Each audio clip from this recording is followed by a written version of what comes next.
తండ్రి అయిన దేవునికి మహిమ కలుగును గాక. ప్రభువును ప్రియరక్షకుడైన యేసు క్రీస్తు నామంలో సహోదరి సహోదరులందరికీ హృదయపూర్వకమైన వందనాలండి. చిన్న ప్రార్థన చేసుకుని కార్యక్రమం ప్రారంభించుకుందామండి. పరిశుద్ధుడైన ప్రియ పరలోకపు తండ్రి, మహోన్నతుడా, దయగలిగిన తండ్రి, గత కాలమంతా నీ పిల్లలైన మమ్మల్ని అందరినీ కృపచేత కాపాడి మా నాయన నేటికి మీ కుమారుడైన క్రీస్తు ప్రభుని బట్టి తండ్రి మాకు అనుగ్రహించిన క్షేమాన్ని, సంతోషాన్ని, జీవన బట్టి కృతజ్ఞతలయ్యా. సమయంలో మా తండ్రి పుట్టుకకు లేని భయము చావుకెందుకు అబ్బా అనే అంశాన్ని బట్టి కొద్ది నిమిషాలు నేను మాట్లాడటానికి ఇష్టపడుతున్న తండ్రి, మీ ఆత్మ సహాయం చేయండి. వినబోతున్న ప్రియులను అందరూ ఆధ్యాత్మిక బలపడినట్లు నీ బిడ్డలు మమ్మల్ని అందరినీ దీవించి బలపరచమని యేసు అధికారం కలిగిన నామమున ప్రార్థన అడిగి వేడుకుంటున్నాను మా తండ్రి, ఆమేన్. మంచిదండి. సమయంలో మరొక ప్రత్యేకమైన అంశాన్ని బట్టి కొద్ది నిమిషాలు ఆలోచించడం మనం సిద్ధపడదామండి. ఏంటి అంశం అంటే, ప్రియమైన దేవుని పిల్లలారా, పుట్టుకకు లేని భయము చావుకెందుకు అబ్బా అనే అంశాన్ని బట్టి కొద్ది నిమిషాలు నేను మాట్లాడాలని సిద్ధపడుతున్నానండి. గమనించండి ప్రియ దేవుని పిల్లలారా, ఒక వాక్య భాగం చదివి క్లుప్తంగా కొద్ది మాటలు ఆలోచించడం ప్రయత్నించేద్దామండి. చూడండి, మొదటి సమూయేలు గ్రంథము 2వ అధ్యాయం 6వ వచనాన్ని చదువుతున్నానండి. మొదటి సమూయేలు 2:6 వచనం. జనములను సజీవులుగాను మృతులను గాను చేయువాడు యెహోవాయే, పాతాళమునకు పంపుచు అందులో నుండి రప్పించువాడు ఆయనే అని వాక్యం స్పష్టంగా మనకు కనబడుతుంది. అంటే మరణం పుట్టింపచేసేది ఆయనే, లోకంలో బ్రతికించేది ఆయనే, చివరికి ఆ యాత్ర ముగింపచేసేది కూడా ఆయనే. అంటే మనిషి యొక్క జీవితము సర్వ హక్కులన్నీ కూడా దేవుని చేతిలో ఉన్నవే.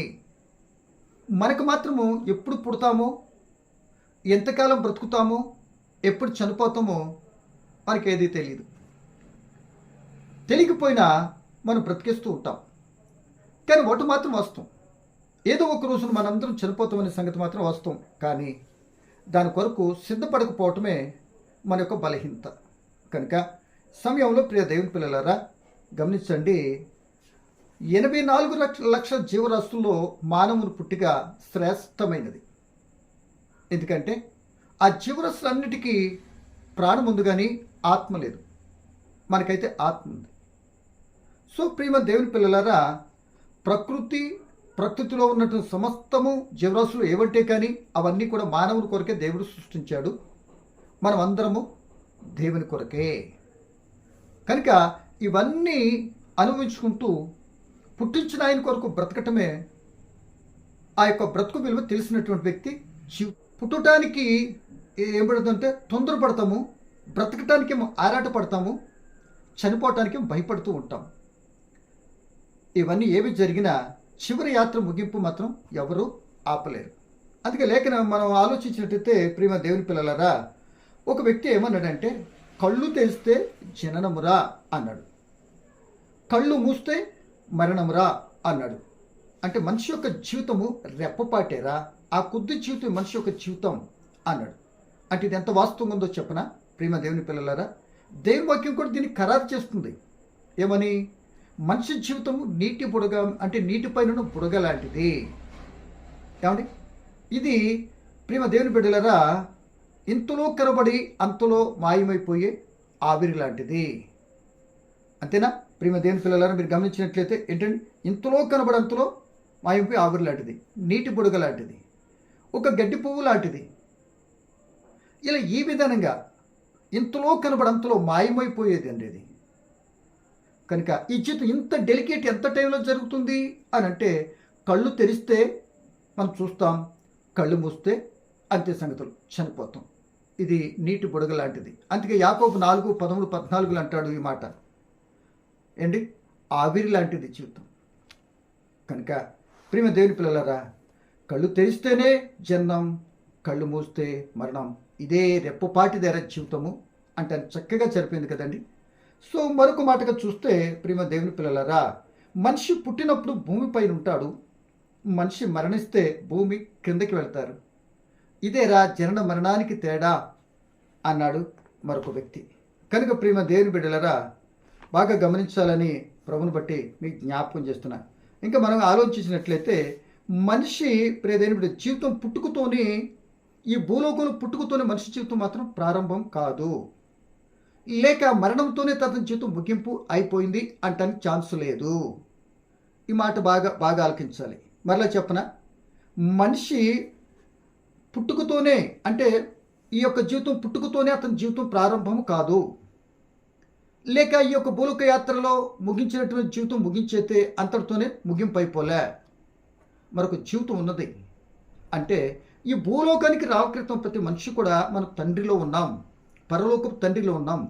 ఆ తండ్రి ఈ భూలోకానికి పంపించటానికి ఆయన మరి ఈ భూలోకం పంపించినప్పుడు మాత్రమే మనం భూలోకానికి వచ్చాం. అది తల్లి గర్భం నుండి అన్న సంగతి మనందరూ తెలుసు. ఆయన పంపించితేనే ఆయనలో వీడి భూలోకానికి వచ్చాం. మరలా ఆయన పిలిస్తే ఈ శరీరాన్ని విడిచిపెట్టి మరలా తిరిగి తండ్రి దగ్గరికే వెళ్ళిపోవాలి. అంటే పుట్టక ముందు తండ్రిలో ఉన్నాము, తండ్రిలో ఉన్న మనము భూమి మీదకి వచ్చాము తల్లి గర్భం ద్వారా. ఇక్కడ కొన్ని దినాలు బ్రతికిన తర్వాత యాత్ర ముగిస్తాము. ముగించిన తర్వాత అంతటితో ఆ మనిషి జీవితం అంతం మాత్రం కాదు. శరీరం మట్టికెళ్ళిపోతున్న ఆత్మ దేవుని దగ్గరికి వెళ్ళాలి.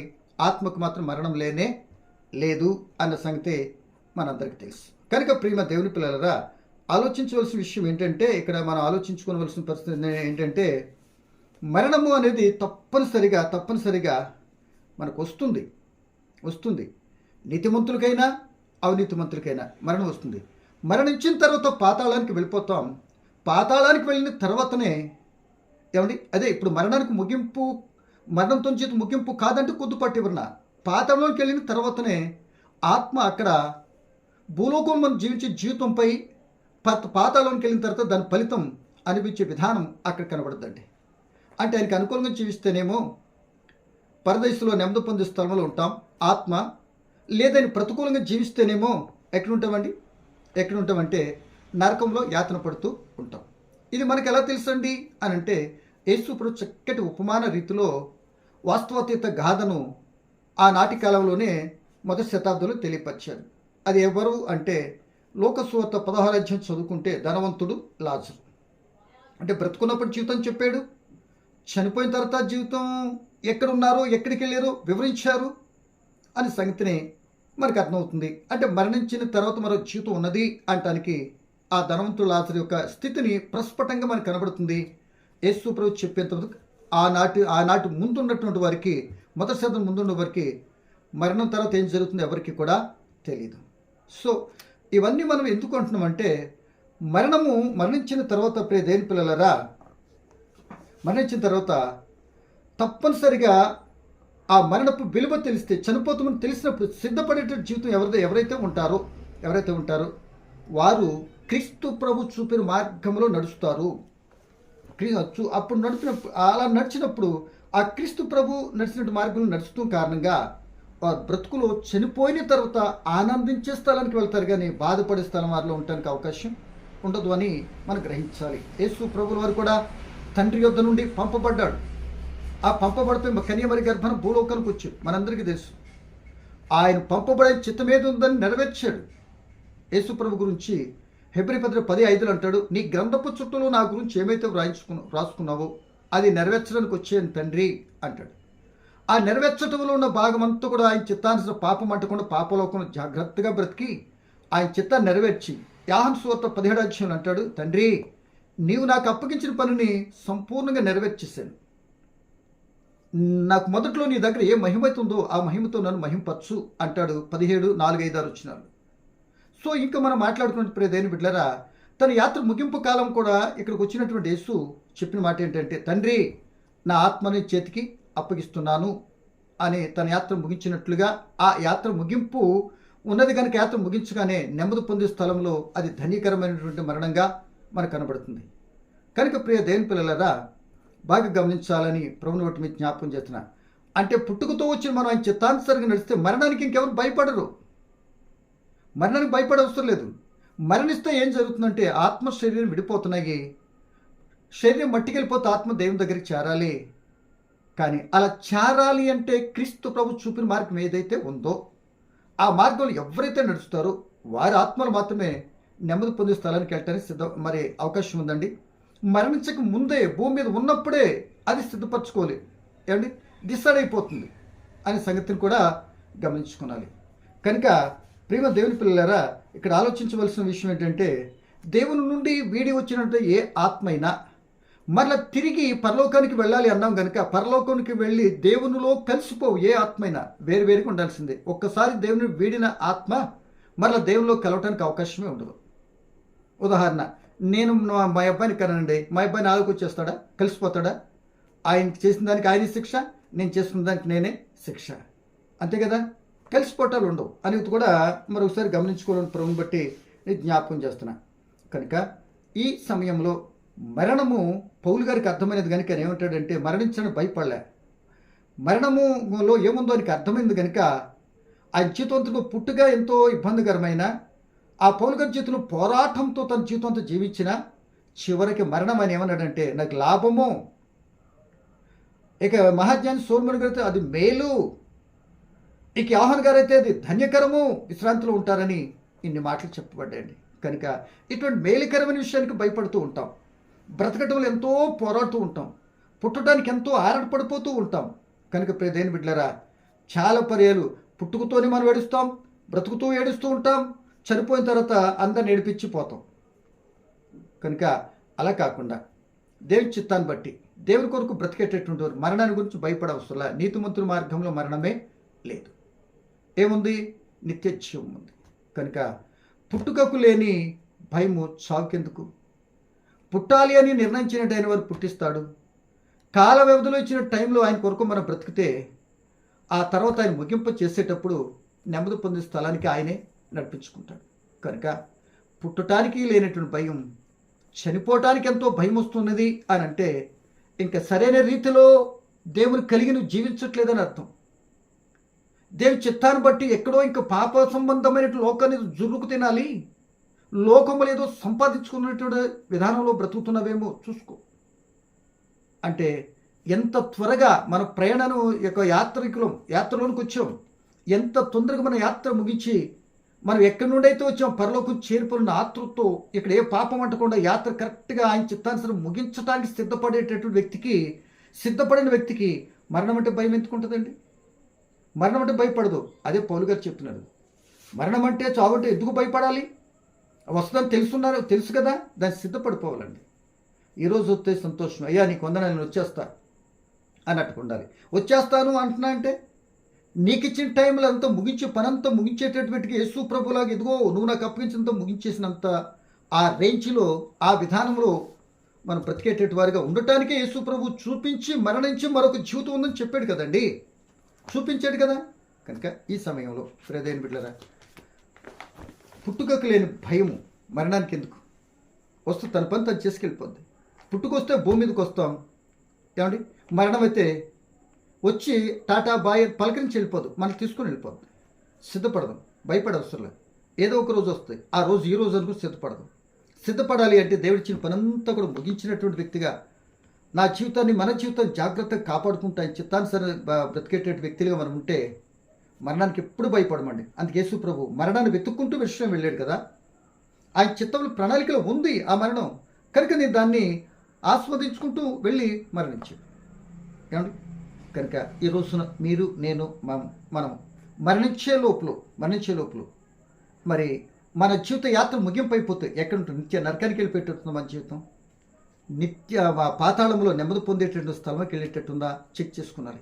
అవి చెక్ చేసుకున్నాలంటే మనకు అర్థం కావాల్సింది ఏంటంటే, యేసు ప్రభు చెప్పినట్టు ఉపమానంలో ధనవంతుడు లాజరు ఏ ప్రక్కన ఉందో మనం చూడాలి.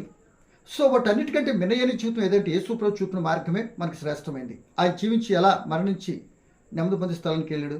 ఆయన తర్వాత అపోస్తలుడైన పౌలు గారు జీవించేంత టోటల్గా మరణము విలువైనది, మిగిలిన లాభం ఉన్న దాంట్లో మరణము ఆ దేవుని దగ్గరికి వెళ్ళిపోయి సంతోషకరమైనటువంటిది, నెమ్మది పొందే స్థలము అని అర్థమైనప్పుడు మనం ఎందుకంటే ఇంకా బాధపడతాం? ఈ కష్టాలన్నీ వదిలిపెట్టి నెమ్మది పొందుకుంటూ వెళ్ళిపోతే మనిషి ఇష్టపడతాడు. అంటే మరణం వైపు విలువ తెలియనప్పుడు, ఎక్కడికి వెళ్తున్నాం అర్థం కానప్పుడు, మరణం అయిపోతే ఇదంతా పిల్లలు తల్లులు ఉన్న ఆస్తులు ఎందుకు అబ్బా నీకు? వచ్చేటప్పుడు ఏం తెచ్చావు? ఏదైనా ఉందంటే ఆయన కృపను పట్టించిందే కదా. మరి రమ్మంటే వెళ్ళిపోతే ఇవన్నీ కూడా ఎవరు చెందుతో ఎవరికి ఇస్తాడో ఆయన చిత్తమై ఉంది. కానీ నీవు నేను నీతిగా బ్రతితే ఆ నీతి క్రియలు మనం చేసిన పని కొనియాడబడేటట్టు ఉండాలి. ఒకరు మనం వెళ్ళిపోతే మనం చేసిన పని నిలిచి ఉండేటట్టు ఒక ఆదర్శవంతమైనటువంటి పనిగా నీతి న్యాయంతో చేసి వెనకలో మార్గదర్శనం ఉండేటట్టే ఉండాలి. లేకపోతే ప్రియమైన బిడ్డలారా, ఆ చిత్తానుసారం మనం చేసిన పని కొనియాడాలి.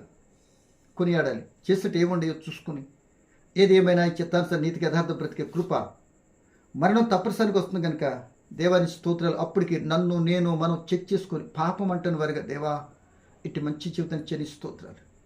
ఆ మరణాన్ని నేను ముగించడానికి, మరి ఏ పాపంలో పడకుండా నీతిగా యథార్థం ముగించడానికి, నీ పిలుపుని అందుకొని సిద్ధపడటానికి, ఆ లాజరు వలె కొన్ని కష్టాలు భరించడానికి నా సహాయం చేయనటువంటి విధానంలో సాగిపోయే కృప, పౌలు వలె మరణంలో మేలుందని సంతోషంతో స్వీకరించేటువంటి ఆత్మ తోడ్పాటు అందరికీ కోరుకుంటూ ఈ మాట ముగిస్తున్నాను. పరమ తండ్రి నీకు వందనాలు.